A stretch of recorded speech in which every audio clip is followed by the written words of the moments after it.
All right, everyone. Welcome back to the Rich Mind podcast. And today, super excited about the conversation we're getting ready to have with Chris Chickering. We were just chatting before we hit record here, and the amount of content, the amount of questions and stories, and just it's going to be a fun conversation. We met a few months ago at a Kyle Wilson Inner Circle meeting, and Yep. we just hit it off. We just had a really good time, and so I just knew that if I could get him here on the podcast, I just know that I could pepper him with questions. He could go into different stories. And I just knew it would be a fantastic conversation. So a little bit about Chris. He's from Santa Fe, New Mexico. He is a solution focused therapist, and we'll get into exactly what that is and how he helps his clients. He's a award-winning recording artist, and if you're watching this on video, I actually have one of his. It's a signed copy of his album Shine, and I'm sure we'll probably talk a little bit about his recording as far as the music that he does as well. He is a multiple best-selling author. He's a speaker and a trainer and a social entrepreneur, and we'll get into maybe what that exactly means as well. But he's super passionate about helping people break through barriers and fulfill their potential, which I just love that. I got that off of your bio page, off your homepage on your website, and I just love that, Chris. So, dude, just I'm so glad you were willing to come on the show. This is gonna be so much fun. Hey, I'm so happy to be here. It's just great to see you again.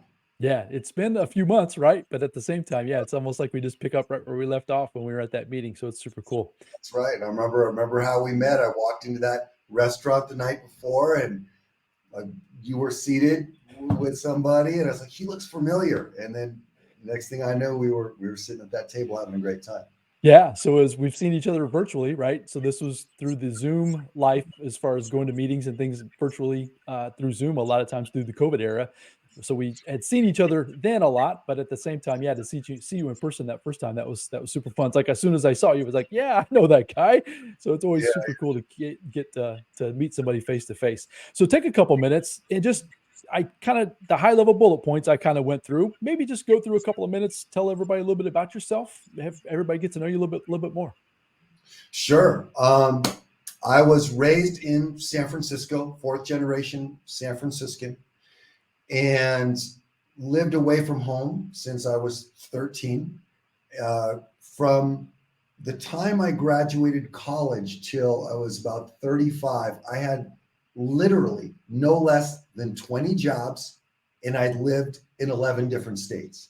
So Wow. this was a time of, it was a lot of excitement, it was a lot of adventure, but there's also a lot of sort of anxiety at times and insecurity about who I was and where do I fit into this crazy world.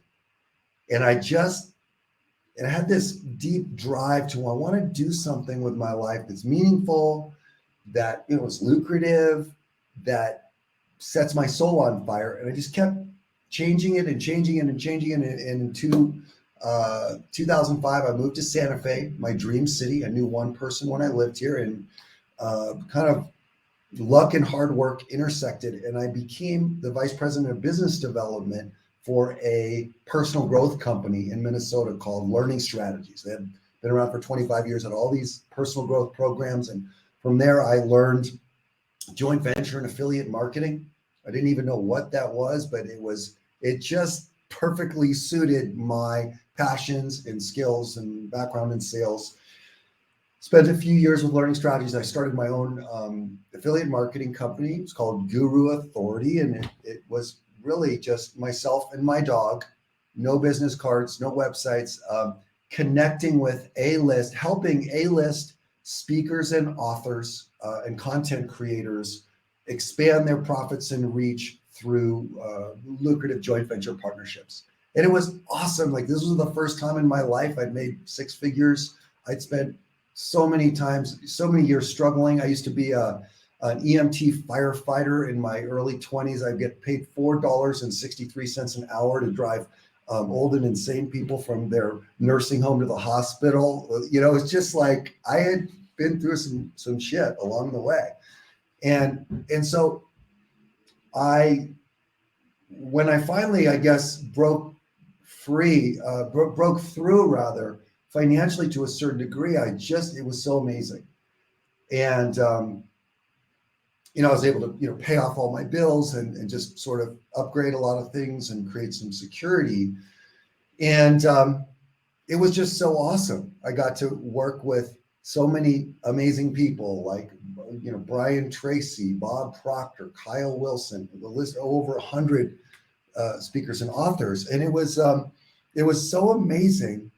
But there was this little voice that said, Chris, this is the difference between a means goal and an end goal.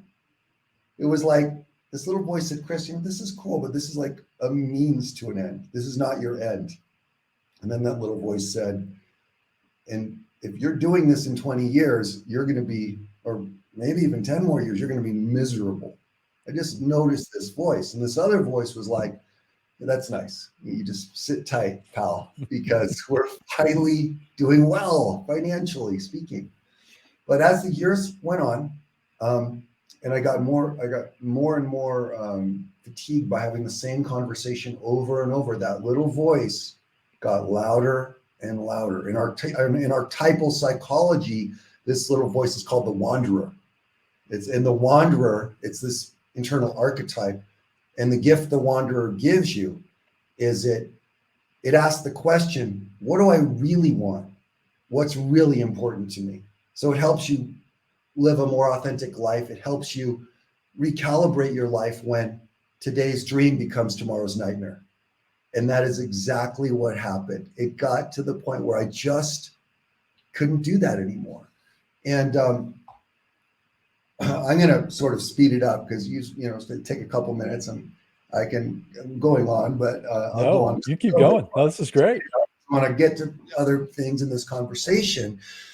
But when I was younger, I never gave myself the permission to do a lot of the things I really wanted to do. I've always kind of had an artistic soul. I did a lot of sleight of hand magic shows as a kid, even in my mid-20s. And this little voice was like, you can't do that. It was a real judgmental voice. When I was 32, I moved to LA to be an actor. And I was writing a one-man play, and I was having a lot of very brutal people be very complimentary about what I was doing. But, I number one, I didn't want to be living in a 300 square foot apartment trying to chase the, be one of a million sperm trying to get into the egg of Hollywood success. I didn't like the lack of control, but once again, that voice probably even said, you can't do this. This is foolish. And so finally then, I don't know, like fast forward like 10 years later, 5 to 10 years later, this little voice that was sick of this business I'd created. I'd always loved singing cover songs and things for, always pictures of me in high school. I always had my guitar, but I was always too afraid to write songs because this little voice inside of me said, you can't do that. And so finally, this was about 13 years ago, I'd written 2 songs. And I just thought to myself, Chris, you got to allow yourself to push forward one of your creative loves. Or if you get hit by a bus tomorrow, you're going to feel like you missed life. And so I found a music producer, didn't even know what one was. I was called a friend who'd done, I was like, who's a person who could help me take this song and produce it, get it done, producer. Oh, wow, that's cool. So I got a song produced. It was so much fun. I got my other song produced, the other one that I wrote, and I got that one produced. It was so much fun. I liked the way it sounded. And then I said to my producer, well, here's the 3rd song. And he said, well, this song kind of sucks. He goes, I go, well, and he goes, I'll tell you what, I could co-write it with you. I go, what's that? And he goes, well, that's where, you wouldn't pay me to co-write it or anything. We would just co-write it. If you want to pay me to produce it, that's different. And I go, let's do it. So what followed was a 3-year period of co-writing songs. And I always had this, deep-seated belief that doing a record was impossible. Not for other people that were talented or just for me. It was, I told myself doing a song was impossible. And so once we got done with 5 songs, I asked him, how many songs are in a record typically? He goes, 10. And I thought, oh my God, we could do this. So over a 3-year period, I just dug in and released my first record, Shine, in 2012. the universe kind of rewarded me in just attracting musicians to me. My next songwriting collaborator, guy named 3-time Emmy-winning, Grammy-nominated songwriter Greg Barnhill out of Nashville,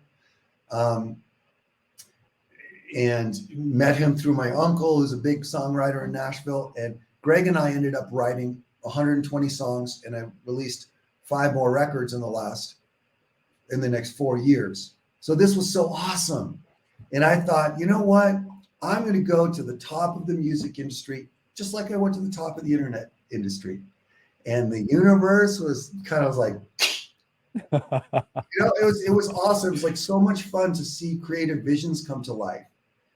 But I have to be honest with you, that in 2015, it was a very sobering and frankly depressing, hard year for me, because I realized that all the money that I'd put into self-financing these records, a lot of the money that I'd made in my years of the internet business, I had these 5 records now, or 4 records and 1 EP, which is a shorter record.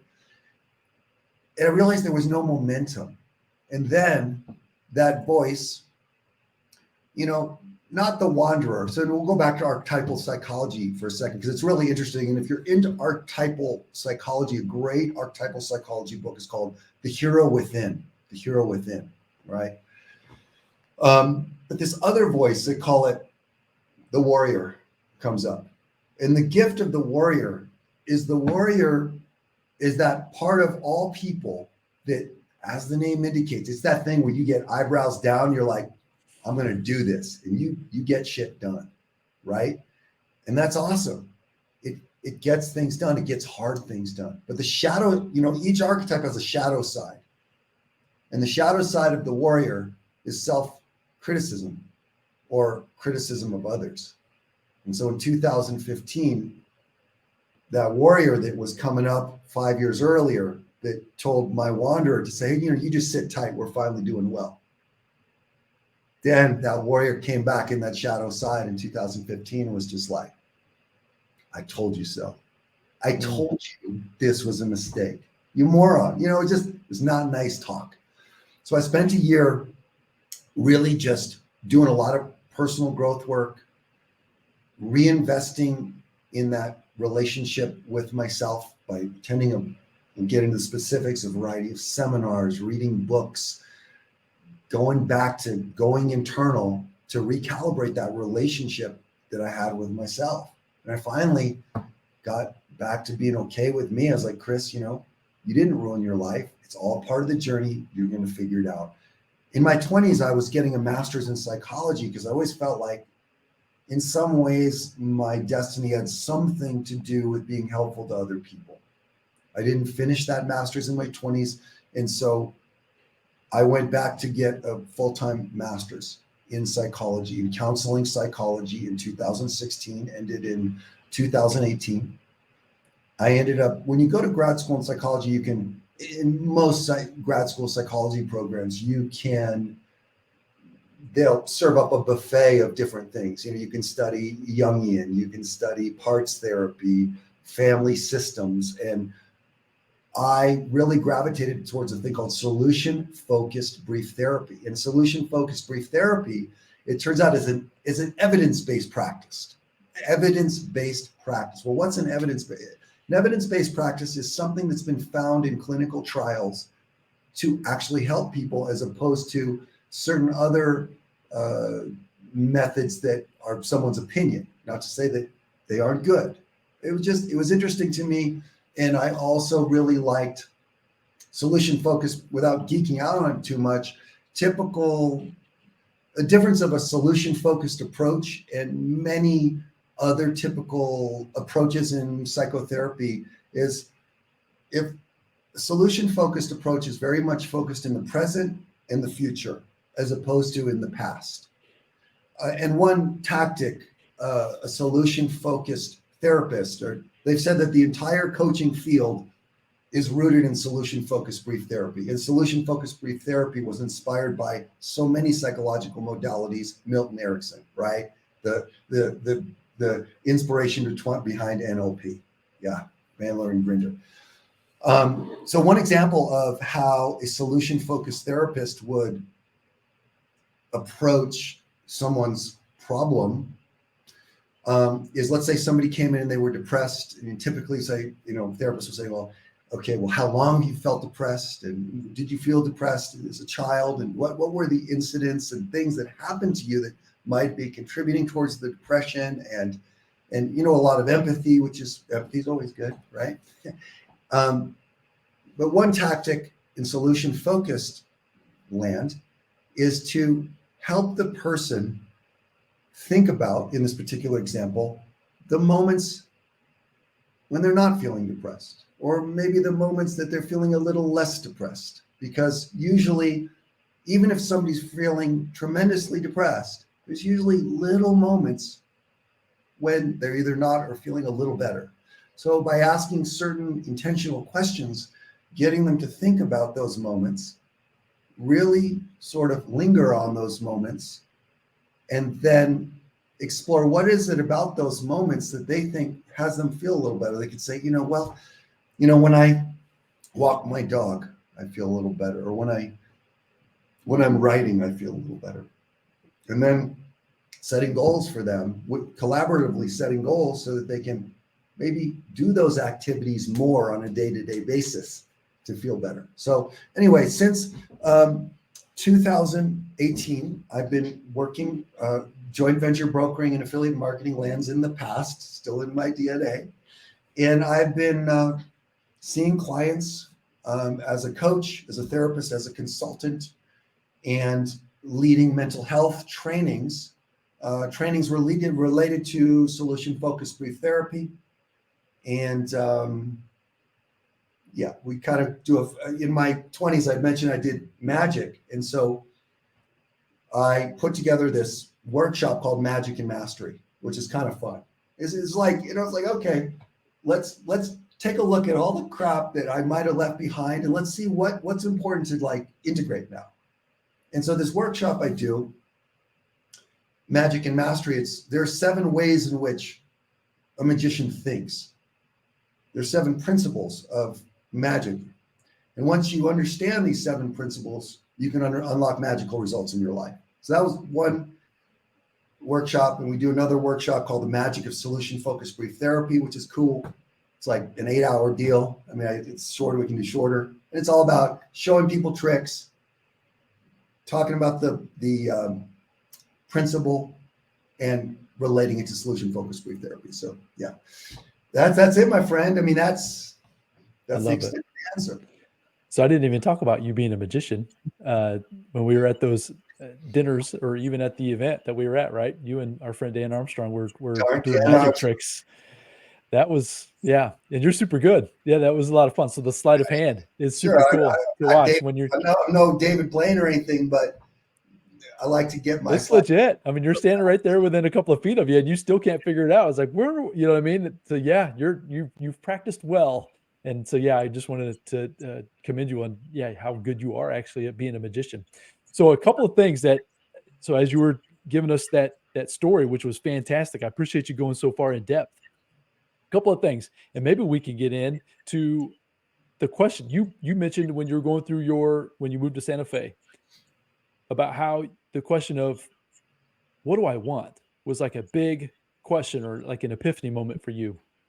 I struggle with that personally, to be quite honest with you.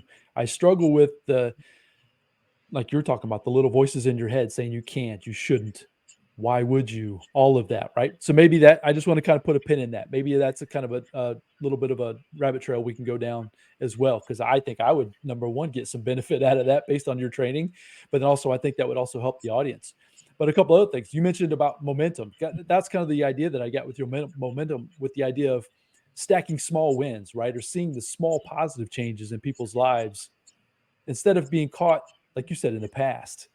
Whether you're looking at your entire past as being a negative experience, or even your current, bringing that into your present and do a negative experience. It's like you're trying to stack positive things.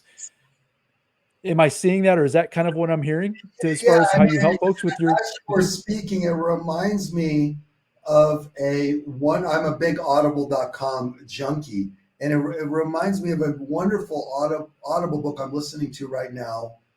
It's gosh, I can't remember if it's The Art of Impossible or Wild Problems, right? But I think it's The Art of Impossible. Both are great, and they talk about few things make people happier in this world than seeing progress, even small progress, towards a difficult goal that they're after that means something to them. Few things cause more feeling of satisfaction, and few things are more discouraging than to see no momentum, no progress whatsoever. So you had asked me a question, one of these questions, which is what was the first question? Who's been the biggest influence on your life? Yeah, and really, I thought about it, and the first thing that came to my mind, because how could I choose, was it's not who, it's what has been the biggest influence.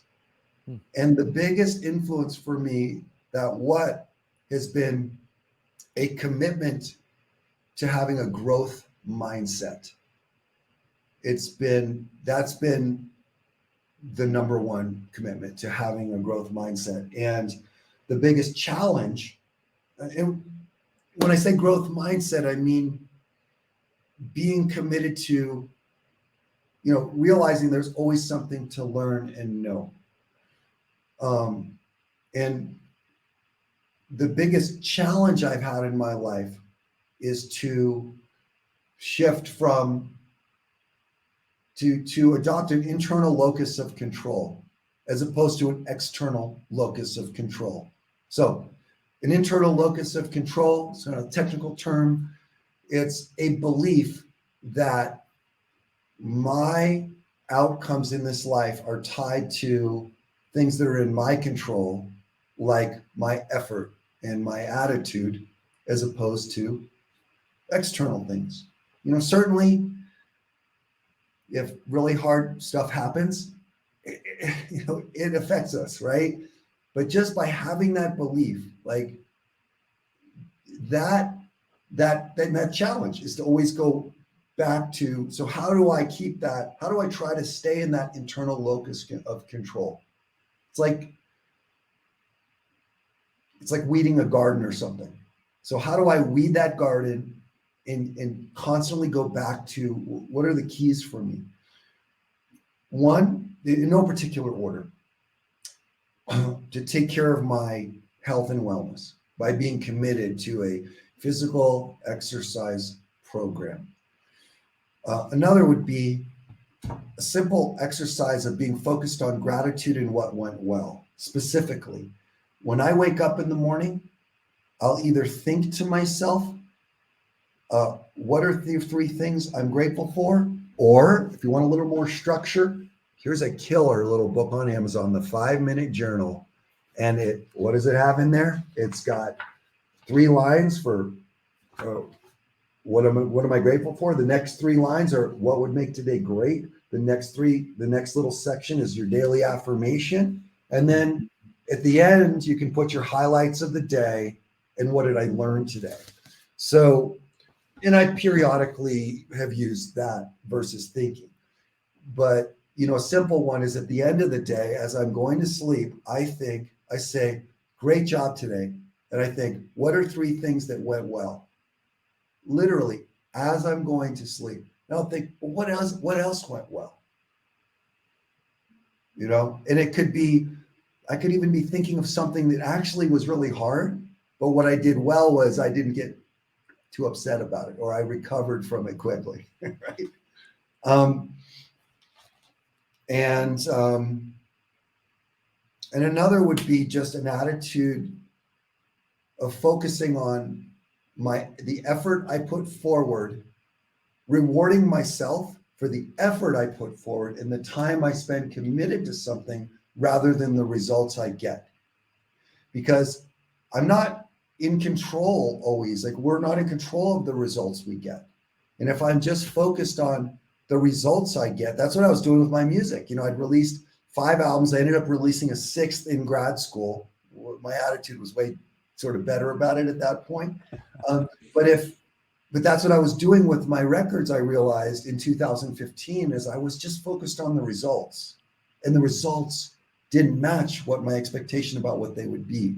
So if I can always remember to never forget to focus on the effort and go back to that, that's a good thing. I love that. So in this podcast, and folks will know from hearing from me all the time, I'm always talking about taking control. And that's where the rich mind, and even the title or the name of this podcast came from. So it's taking control of people's finances, right? I think that's part of it. But I think the other part of it that a lot of folks don't talk about is the control of their mind. I'm I'm working on that every single day. I love the tips that you gave because those are a little bit different even than what I do. But I would just wanted to reiterate that I do what you're saying very similarly, meaning I try to wake up every day with thoughts of gratitude, right? Being grateful for your environment, being grateful, being able to sleep in a warm bed, whatever. It can be the smallest things, but it's expressing Yeah. that gratitude. And then I journal as well. That journal you showed, that was super cool. I'll have to check that one out. I just have a basic plain page journal where I just kind of get my thoughts out of my head in the morning, right? Kind of what do I need to do? Kind of how, like you said, almost celebrate what you did the day before. If you're struggling Totally. with anything, yeah, those are the things I do as well. And then I also, as you mentioned, I try to have at the end of the day, kind of a thought process as I go to sleep. Once again, it's gratitude. I like using the words I am. So it's like, I am grateful, or I am happy, or I am healthy, or I am, right? And so then you plug in however you want to finish those phrases, but it's just Totally. that feeling puts me in a good place as I fall off to sleep. So that way I can begin my next day ready to go, right? So I love that you went there as well. That's super cool. Yeah, exactly. And I've heard that. I don't know the psychology behind it. That whatever you say after the words "I am" gets linked to your identity. So creating, 3 to 5 "I am" statements that become mantras or incantations or whatever can be powerful. Yeah. And it's yours, right? No one even needs to know that you're even doing them, right? It's just in your own mind and in your own thoughts.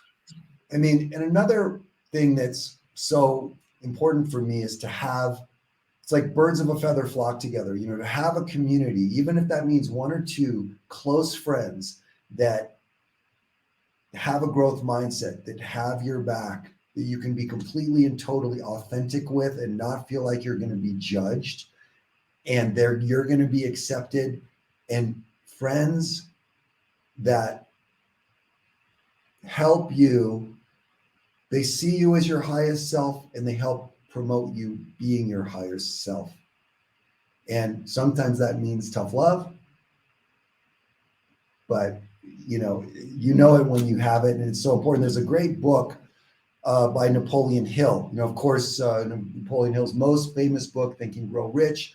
I think it's called Conversations with the Devil. I don't know if you've heard. Have you heard of this I one? have. Yeah, yeah, yeah. The title is actually Outwitting the Devil, but There it's it is. Yeah, yeah. yes, but yeah, Outwitting I the have it Devil.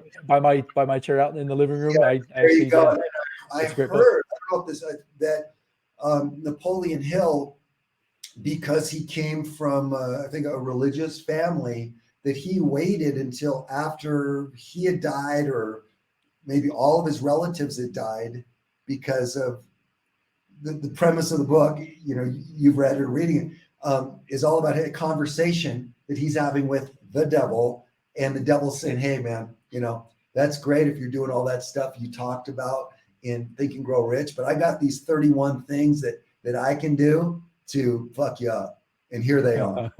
Right? And Right? one of them is to isolate people. Let's say you have a growth mindset, you're doing all this stuff, and you're doing your gratitude thing, but it's like, just in the framework of this book, is to isolate that person. But that when the power of when you, as a person, let's say with a growth mindset, and you're doing all this stuff right, you connect with a like-minded person or a like-minded community, then it's like game over for the devil, Yeah, or it's it's yeah. game over for your depression, or it's game over for, and it's just so it's like 1 + 1 = 11 with connecting people. I love that too. So Jim Yeah, Rohn always talks about associations, right? And I talk about that a lot. And that's been a big transformation for myself as I started to associate, as you said, with like-minded folks, growth-minded folks. it really just changes your whole dynamic. You start to believe, think, act, accomplish so many things in a relatively short period of time. And it's really just as simple as finding those groups of people that can support you. Tough love at times, but then support you and encourage you to keep moving forward when things may not be feeling like it's going the way you want it to. That's so important. Totally. Totally. That's cool. So let's pivot a little bit and talk about challenges. I know, yeah. So one of the second question is, what's You got been 10 your hours. biggest? Say again. I said, you got 10 hours. Talk about Yeah, challenges. we got all kinds of time, right? But so Okay. the second question I always ask is, what's been your biggest challenge and what have you learned from it? So I'm curious if you have a specific uh, answer that for that one. But I would love for you to go into this most recent challenge, that this physical challenge that you did with your Mount Everest climb. As Okay. far as, Yeah. yeah, I would So love for you to talk about that. to go on record, I did not actually climb Mount Everest, but Yeah. So yeah, give details of what that was, because that was so so cool when I was watching it. basically, there's a really amazing company. This is going to be a shameless plug for them. It's called 292029. That's the height of Mount Everest, Everesting. So 29029 Everesting. And what this is this is an ultra endurance challenge that you can sign up for, and they usually sell out in like 18 seconds all year. Ironically, they just did it this morning for the whole year today. And it gives people the opportunity to climb the equivalent vertical climb, vertical feet of Mount Everest. Not at Mount Everest. I did it at the Whistler Ski Resort about 8 weeks ago. And so ended up climbing the 29,200 feet, actually 29,029 feet. Actually, at this event, it's actually a little higher than Everest. We climbed 31,200 feet, 31,200 feet in 31.2 miles. And I completed that in 30.75 hours and got two and a half hours sleep. So the takeaway from that is not to, brag, I did this thing. I mean, it's cool, right? It's fun to sort of talk about. But I think the takeaway for this podcast is, well, one, I'm not an endurance athlete. I ran a 5K once. I did, I've always loved going to the gym and in CrossFit, but no. 5K one time. I had an ex-girlfriend like 10 years ago, and she was a marathon runner. I ran 8 miles with her. I was literally in bed for a week. And so about this time last year, I remember a buddy of mine, a fellow kind of growth mindset childhood buddy, and we're sharing Audible books and talking about growth. And he sends me this book called The Comfort Crisis. The Comfort Crisis. It's a great book. It's all about, being comfortable is awesome, right? But sometimes like we can get too comfortable. And sometimes like when we consciously invite something really hard into our life, that's important to us. It has to be really hard. It has to be on the edge of our capabilities.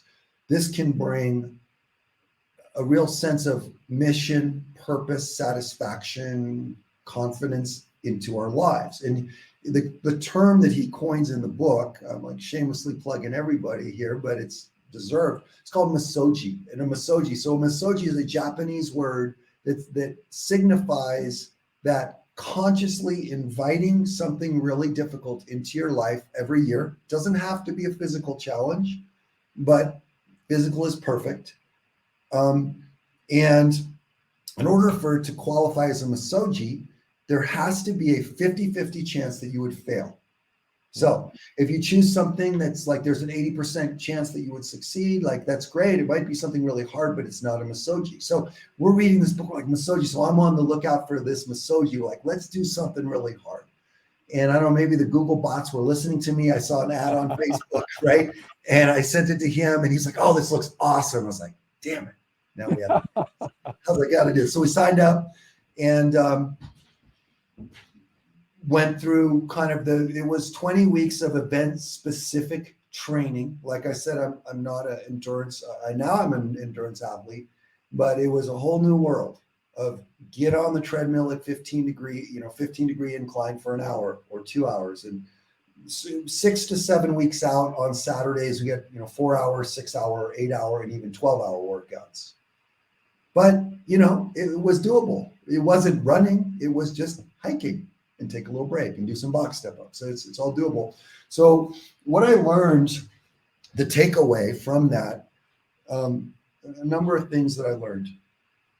One is looking back, like I was expecting things to be too easy prior to this event. I noticed that there are things that I gave up on doing, that there were things that I didn't continue to lean into to get those things done because my brain is like, oh, it's just too hard. Well, after doing that hike, which believe me, I mean, that event is really a personal growth event that masks itself as a physical challenge. But believe me, it's challenging, more challenging than pretty much anything I've done physically. So I realized that I sort of not leaned into and been as gritty as I could have been to get some stuff done.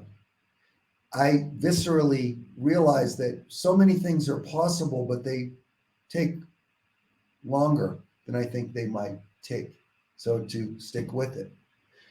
And I learned, like, it's the difference between type 1 and type 2 fun. See, I didn't even know what those terms mean? Type No, I 1. don't. Okay, exactly. See, I didn't know what those terms meant Teach last me. year. Okay, so type 1 fun, you type it into Google, it'll be right there, right? So type 1 fun, it's like stuff that's fun while you're doing it, and it's fun afterwards. It's like eating a great meal, whatever it is for you.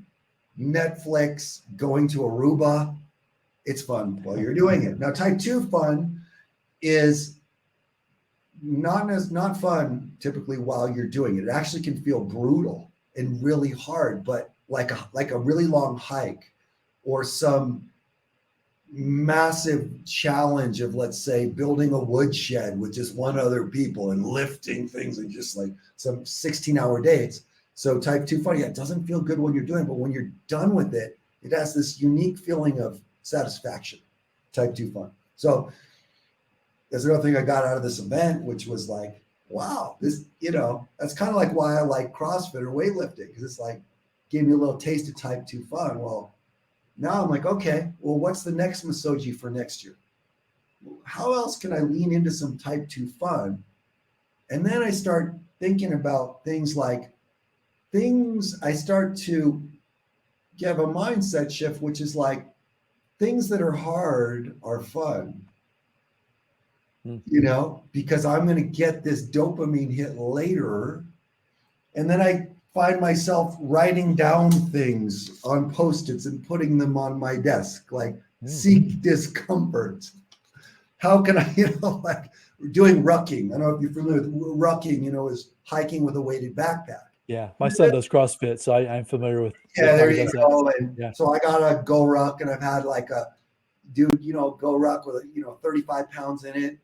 And then after this event, I'm like, well, how can I make this more challenging? So I just got another 20-pound plate. It'll be good. Like, so that's been a big mindset shift in terms of going through something like this. But an important part is not alone, being connected to a community of people. So like what I would say, it's like Tony Robbins, right? The 6 human needs: certainty, uncertainty, love, connection, significance, growth, and contribution, right? That's Tony Robbins 101. You go to Date with Destiny, you're going to learn that. So, but it's like love and connection, one of the 6 human needs. So if you can lean into doing something hard, not impossible, but just like on the edge of your capability, either physical or it could be writing a book. Then if you can go on that journey, that Masoji, with other people, it'll kind of like pull you and carry you through. And that's what I found, and bring a lot of joy. That's fantastic. So was this a conscious decision, the seeking discomfort? So it's like, was it after the event you had like a conscious moment where you like an aha type of thing that happened to you that made you then Um, start to look for these things now? I think that this journey or thinking about this in this way started by reading The Comfort Crisis. And it Mhm. was like about this notion that getting too comfortable can be sort of like you can recapture this passion for life by leaning into doing something hard. That was it. Then it was, let's find a misogi and let's see how this is. Let's test this thing. And then it was being connected to a community of people that had also signed up, that were going on this journey through the intranet community and through the biweekly coaching calls and the training program. My buddy Sam he's from Portland, and we trained from a distance, but we're sharing our workouts. Hey, dude, just did this many box step ups and did this, and so it's just sort of a mindset of leaning into this type 2 fun. And I was just noticing that it was just gave me a feeling of aliveness. And I also liked that there were different levels of difficulty of training. It wasn't some abusive thing. So I'll share one other thing about this, which is kind of, anyway, we get to Whistler for this event. This happened, it was literally like 6 weeks ago. I'm just starting to feel the bottoms of my feet again. I got a little bit of numbness still, but you get there, and the event is from 6 o'clock in the morning until 6 o'clock Friday morning to 6 p.m. Saturday afternoon. It's a 36-hour window to complete 29,029 feet of vertical climb. That's how this event is different, because every other ultra endurance event that I know of is measured on distance, and this is measured on climb. And of course, you got the Okay. sexy hook of, it's the equivalent of Mount Everest. But in order to complete that task for this particular event, and they do it on 6 mountains, you have to, or you get to, ascend Whistler 8 times. So each time you ascend Whistler is 3,900 feet. A vertical climb and 3.9 miles. And then you get a little break because you take the gondola down. So there's no downhill, which is nice. And I started at 6 o'clock in the morning with everybody else with our headlamps on, and got Eminem, Lose Yourself playing. And the guy's like talking about, we're just so pumped up. And I just zoom up the mountains in 2 hours, which, one guy was like, man, you just got up here faster than 90% of everybody. I was like, feel my ego, like, oh yeah, I got this.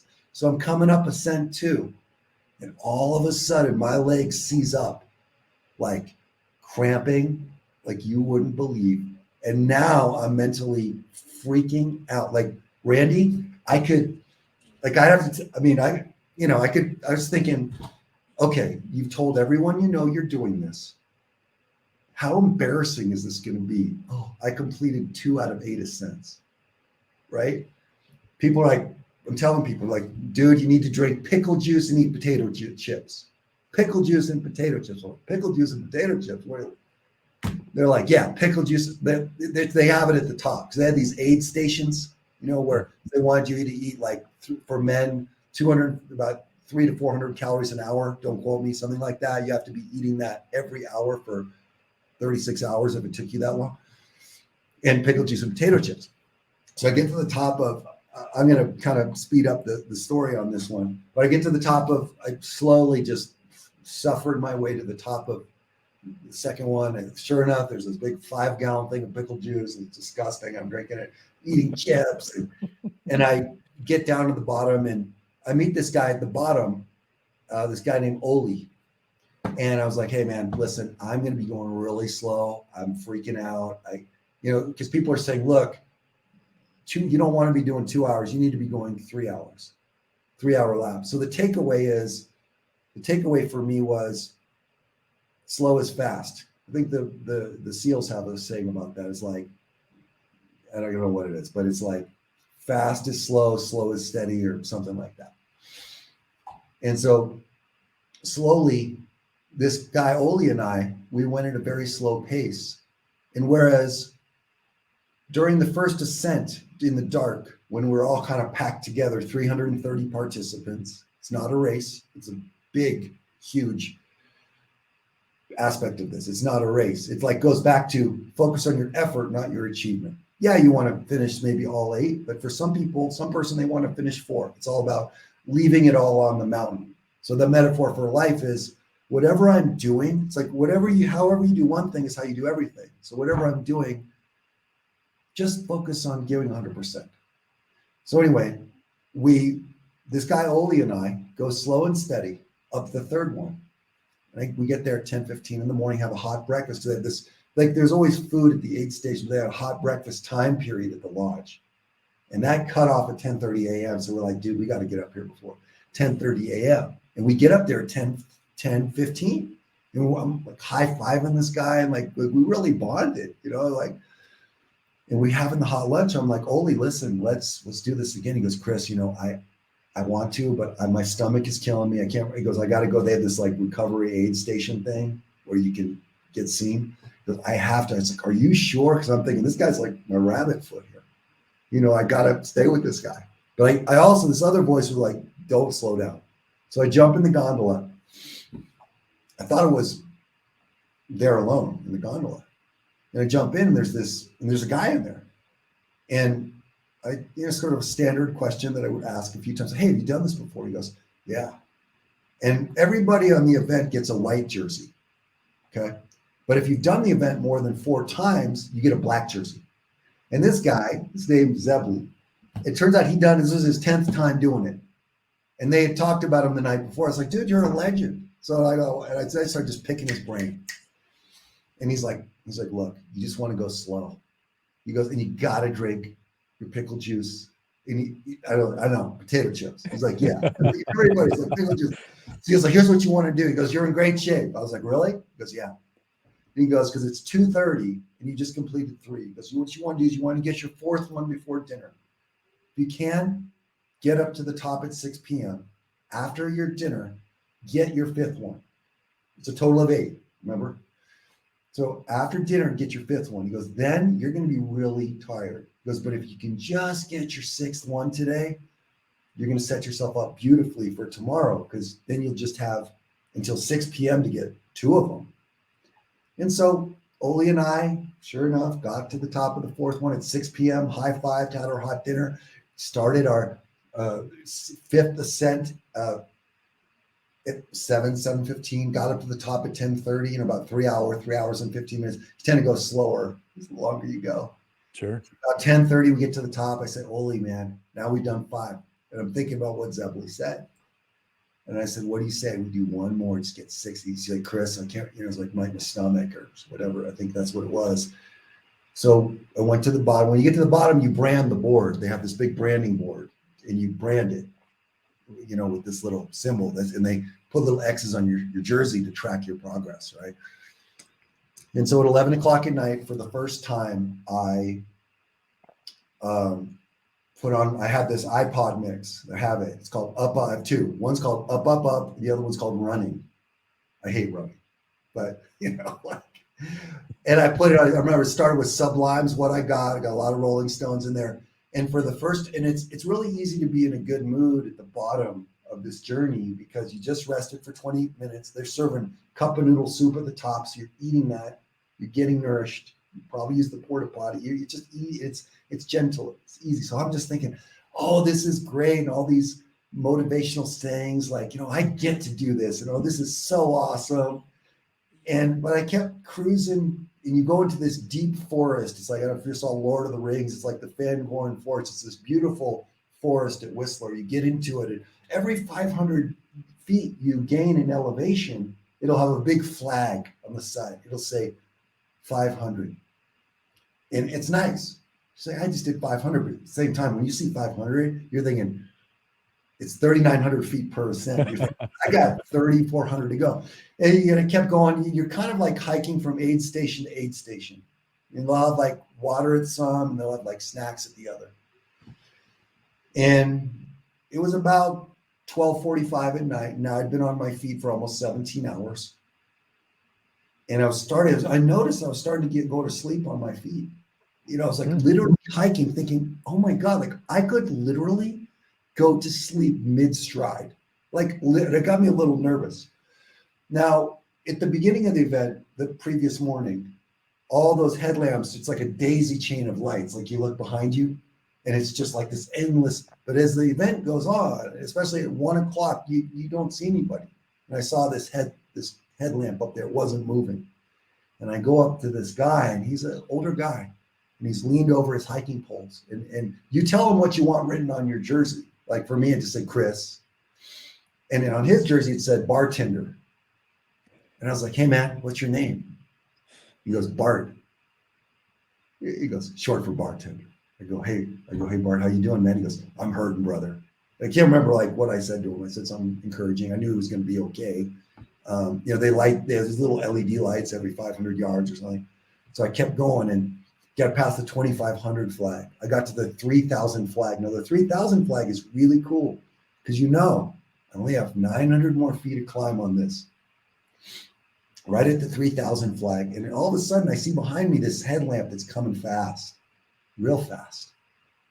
And I look up and it's Zebly, Mr. 10 time. He goes, Chris, you're still going. I was like, yeah, man, taking your advice. And, just this cool little cosmic, nobody else around, 1 o'clock in the morning, been on my feet for 17 hours.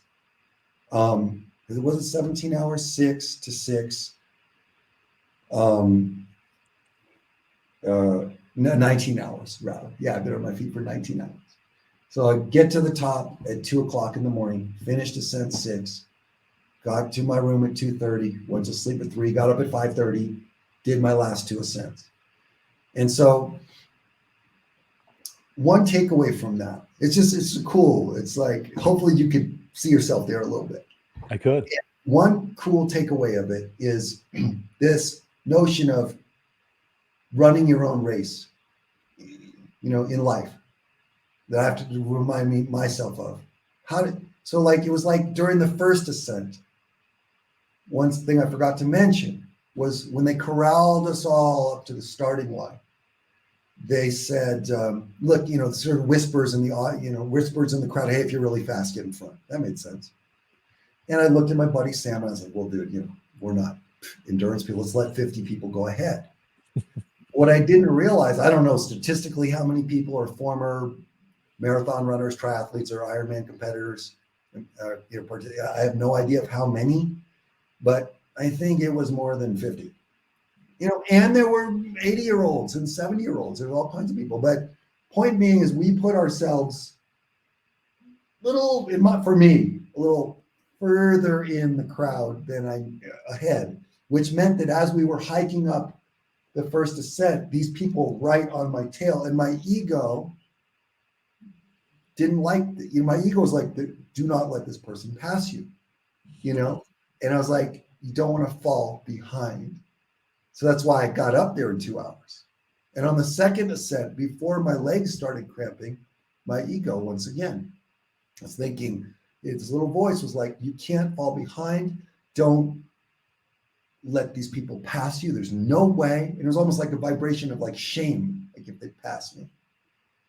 But after I had a dose of, reality and a PhD in pickle juice, I was like, then on the third ascent, I was like, you know what? Let's flip the script. If somebody wants to pass and I see them coming up, stop, get my breath, let them pass, run. That was just a big takeaway. And so now it's kind of like, okay, if I'm doing something and it's not going, I cramp up metaphorically and I have to stop, take a deep breath, and get through this. So anyway, brother, that's the 292029 Everesting mega plug for them. It was a hell of an experience, and I can't wait to figure out the next Misogi, both physical Misogi and professional Misogi. So I'm on the lookout now. Yeah, so I can't wait to hear what that is as well. I was following you as you went through this. You were posting your experience online or on Facebook as you were going through that, and I was following you as I made the first ascent or made the third, right? I don't think I was up at 1 a.m. as you were making your 6th, but at the same time, it was super cool to keep an eye on you and for you to have those takeaways. Oh, that's And cool. That's that's cool that you were following it. oh, absolutely. Yeah, absolutely. So I appreciate you sharing those I stories, want folks. to like vicariously feel this guy suffer. No, that's just super cool that you actually accomplished such a huge, huge thing. So, folks, hopefully you found value in this conversation. I knew Chris was going to bring it as far as the conversation, the stories, the content, the messaging, the book recommendations, all of the things that we've gone through in this episode. You're going to want to rewind, play this a few times, take some notes. This was packed full of nuggets of wisdom that you're going to be able to take and apply in your life moving forward that I think can be a significant impact. So, Chris, if folks are out there, it's like, all right, I need to get to know this Chris guy. He talks about his music, he talks about his different ways of going to business and that kind of thing. What are the best places for people Sure, to get to sure, know you a little bit better? absolutely. I selectively take on new therapy/coaching clients, and if we work together, it's going to feel like coaching. Believe me. But really, helping people, like I said, break through whatever barriers they're having and fulfill their potential. Another way of saying it is just to get from where they are to where they want to go. And if you want to learn more about that, you want to schedule a call with me, go to chrischickering.com. It's my name. ChrisChickering.com. And if you want to learn more about my music, we've got 6 records out there. My music is produced with musicians from the Eagles, Crosby, Stills and Nash, James Taylor, all Nashville studio guys. And if you're into personal growth, or lyrics of hope, healing, and empowerment, sounds a little like Cat Stevens or John Cougar a little bit. You go to chrischickeringmusic.com. If you run an event that's related to psychology, wellness, spirituality, empowerment, or raising awareness about a cause, I'd love to talk about the possibility of having me speak and or sing at your event. So that would be a lot of fun. So that one is chrischickeringmusic.com. And my email is hello@chrischickering.com. So Randy, thank you, brother. This has been a lot of fun. This has been a lot of fun. I knew this was going to be a great conversation before we hit record, and I just knew that it was going to be a lot of fun. So I appreciate you coming on. So folks, go out there. We'll have all those links in the show notes as far as to get a hold of Chris, and I highly recommend you do so. Take him up on his consultation and get to know him a little bit better. See if he might be able to help you bridge that gap from where you are now to where you want to be in the future. And it sounds like from all of his experience, he's going to definitely be able to pour into you with a ton of wisdom, some tactical experiences, and some things that you can go implement in a relatively short period of time to start seeing some significant changes in your life moving forward. So, as I've said, hopefully you found value in this conversation today. And I look forward to bringing back the next episode here very soon. Until then, bye now. Bye, guys.